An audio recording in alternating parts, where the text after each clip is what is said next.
tell you about a society which had bigger masjids than you had, which had bigger scholars than you had, which had bigger darulums than you had. This was Muslim Spain. It had far bigger masjids than you had. Qurtuba, in the height of its flowering, had over 600 masjids. And recently, a couple of years, 19 of us from this masjid went to Qurtuba, where there were 600 masjids. We found one, and that was closed.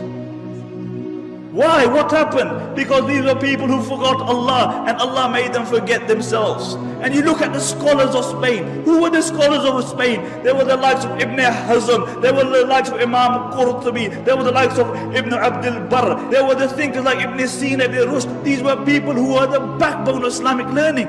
There were no greater scholars than these in the history of Islam. And Andalus, Spain, was built on the model of Medina.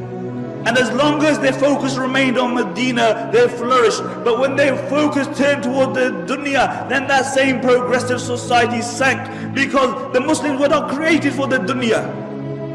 The Muslims were not created for the dunya. The Muslims were created for the hereafter. We are Abdullah. We are the slaves of Allah subhanahu wa ta'ala. And the highest status that we can reach is that we remain the slaves of Allah subhanahu wa ta'ala. This very society, Spain, when their own people, their focus became the dunya, that every single person was concerned about himself. He was concerned about his own kursi.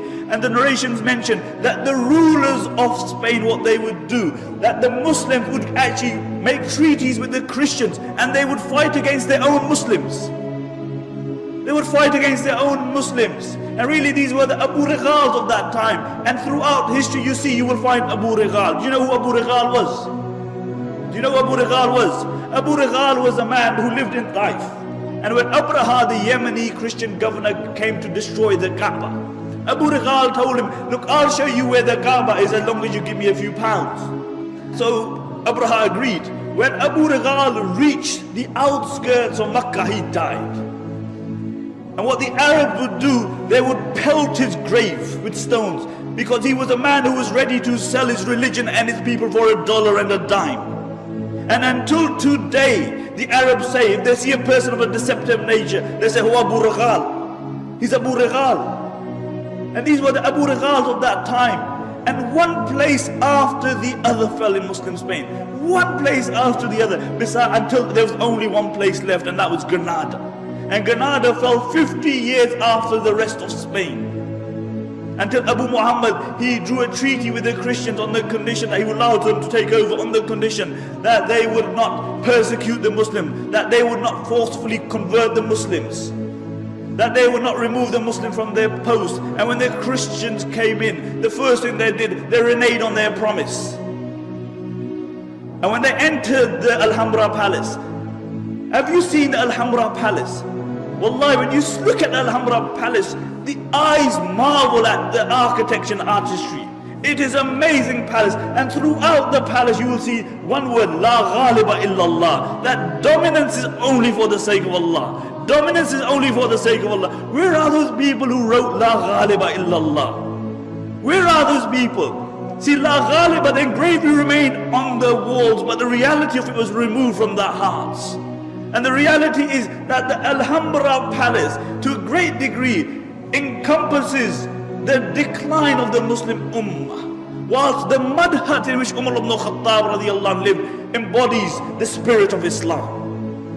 And really, when these Christians, they walked into the Alhambra, they found the highest place that they could find, and they erected a crucifix there. And when Abu Muhammad saw this, he began to cry. He began to cry, and his mother rebuked him. She said, why are you crying like a woman when you couldn't defend it like a man? Why are you crying like a woman when you couldn't defend it like a man? And this is our state today, really. We whinge about everything. We blame everybody else besides ourselves. We blame the Christians, we blame the Jews, we blame everybody else. But it's one person we don't blame, it's us. We even blame time. The zamana yesa. As the Arabic poet says, it's a na'ibu zamanana wal aibu fina wa ma li zamanina aibun siwana. He said, we find fault in time, but the reality is that the fault lies within us. And if there was any one fault in time, it is that it has to carry the likes of me and you. That's the only fault with time. لا تكونوا كالذين نسوا الله فأنساهم أنفسهم. Do not be like those who forgot Allah and Allah made them forget themselves.